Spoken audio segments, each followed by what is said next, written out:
On y va. Tout écoute. Alors, j'ai effectué mon stage à l'INSEP. L'INSEP, c'est un établissement public sous le ministère de la Jeunesse, Santé et des Sports, qui accueille des sportifs de haut niveau qui, dans cet établissement, peut se préparer aux événements sportifs, ainsi que pour ceux qui sont encore mineurs ou en études, et faire une formation professionnelle. Par le biais de ça, il y a tout un tas de services destinés aux sportifs, c'est-à-dire il y a déjà le côté éducatif pour leur formation, le côté médical pour pouvoir faire un suivi de leur santé médicale et voir s'ils peuvent faire leur discipline, et ensuite une section recherche pour pouvoir développer de nouvelles techniques pour les sportifs afin de mieux préparer à leurs conditions physiques et ainsi de suite. Par le biais de tout ça, tous ces services ont besoin d'une installation informatique assez accrue, d'où la présence de beaucoup de machines différentes, que ce soit ordinateur ou une installation complète, ainsi que d'autres matériels. Moi, j'ai effectué mon stage dans le service informatique appelé SIBT, qui est le service informatique bureautique et téléphonie. On sous-entend que c'est un service qui s'occupe de la maintenance du réseau, du matériel informatique, et aussi d'une part la téléphonie, mais qui est mis un peu à part, puisque c'est pas tout le monde qui le fait. L'entreprise l'INSEP est en pleine privatisation. Dû à la privatisation, les locaux ou même le matériel informatique n'est pas totalement à la charge de l'INSEP. Du coup, il y a quelques problèmes en ce moment même au niveau de la gestion du matériel et même logiciel informatique. On ne sait pas, c'est pas qu'on ne sait pas ce qui appartient à qui, mais plutôt qui a la charge de chaque chose. Il y a quelques problèmes aussi au niveau, quelques problèmes qui ont été résolus, qui étaient que le fait que certaines machines informatiques avaient des comptes locaux dessus. À peu près, ce qu'on pourrait dire, c'est qu'en fait sur chaque machine, il y avait autant de comptes administrateurs que de machines, on va dire ça comme ça. Donc pour faire une administration d'un parc informatique assez grand, c'était impossible à gérer.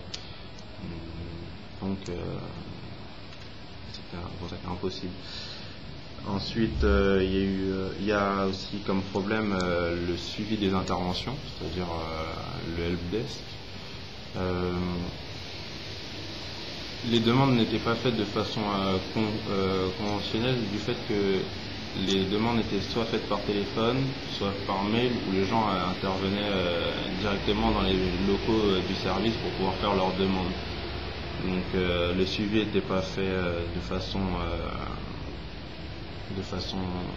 pointue, on va dire ça comme ça, puisqu'il n'y a rien qui permettait de faire un bon suivi de toutes les un suivi des interventions faites par chaque technicien. Donc on ne sait pas qu'est-ce qui a été fait.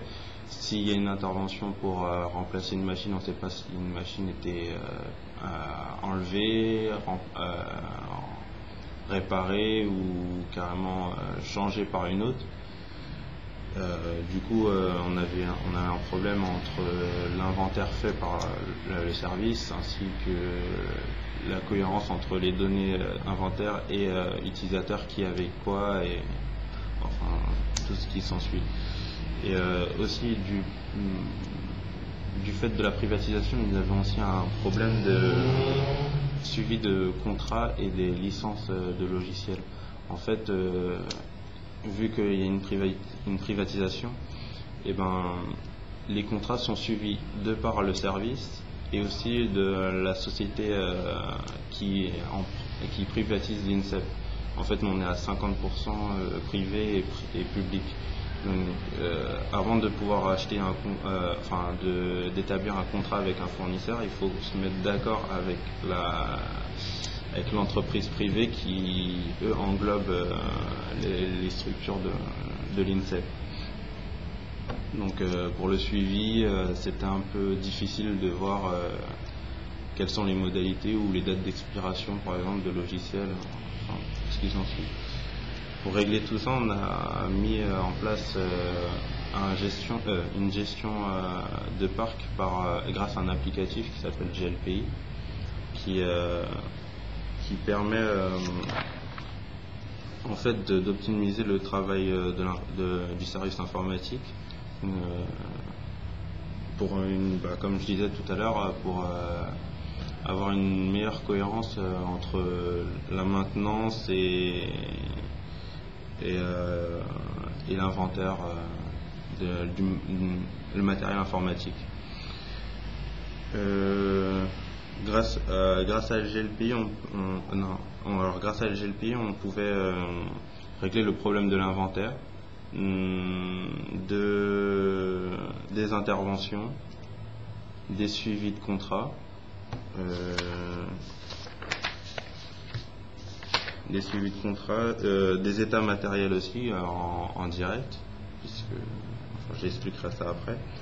Et aussi une chose qui était primordiale, c'était pour la réservation de matériel, parce que le service s'occupait, comme l'INSEP accueille aussi des intervenants externes à l'entreprise, journalistes, médecins externes ou tout ce qui s'ensuit, ils effectuaient des prêts de PC portables ou de PC fixes, mais à temps déterminé.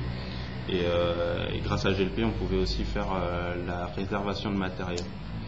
Alors, pour reprendre plus approfondi les points que GLP règle, c'est alors tout d'abord pour l'inventaire, on pouvait faire l'inventaire des ordinateurs qui appartiennent au service informatique et non pas les ordinateurs, par exemple des gens qui ramenaient leur propre PC et qui travaillaient dessus. Donc au moins on savait que c'était pas le nôtre. Ou des périphériques réseau, c'est-à-dire Switch ou tout ce qui s'ensuit, des imprimantes, périphériques réseau, et des consommables aussi, c'est-à-dire on pouvait faire aussi un suivi pour les tonnerres, les câbles réseau aussi, parce que on va pas dire que c'est des consommables, mais bon, à chaque fois il y a toujours un changement au niveau des câbles, puisqu'il y a des câbles qui marchent plus ou des trucs comme ça, donc c'est classé comme consommable à l'INSEP. Pour la gestion des licences, j'ai déjà expliqué. Pour l'état matériel, c'est tout simple. Avec GLPI, on a un applicatif qui s'appelle aussi OCS, qui permet de faire un suivi de l'état des matériaux grâce à un serveur qui, on va pas dire sonde, mais grâce à un agent placé sur les clients, qui permet de vérifier leur état et savoir qu'est-ce qu'il y a dessus comme logiciel et tout.